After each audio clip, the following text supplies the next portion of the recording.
В един слънчев следобед, скитаща котка, разхождаща се по пясъка, забеляза блестящ предмет. Тя разрови пясъка с лапите си и откри стара стъклена бутилка. Вътре имаше парче пожълтяла хартия. Любопитна, котката отвори бутилката и извади хартията. Това беше стара карта, пълна със странни знаци. Линиите и символите на картата разпалиха въображението на котката. От този ден нататък, тя започна да тича към плажа всяка сутрин. Разстилаше картата върху пясъка, ходеше по нея, подушваше и изследваше знаците. Понякога копаеше в пясъка, друг път изследваше между скалите.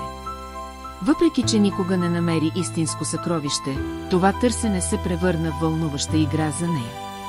Всеки ден носеше ново приключение, ново откритие. Мистерията на картата добави цвят в самотния и кратко живот и кратко даде цел. Вечер, когато се връщаше уморена, но щастлива в убежището си, тя си представяше какво ще открие на следващия ден.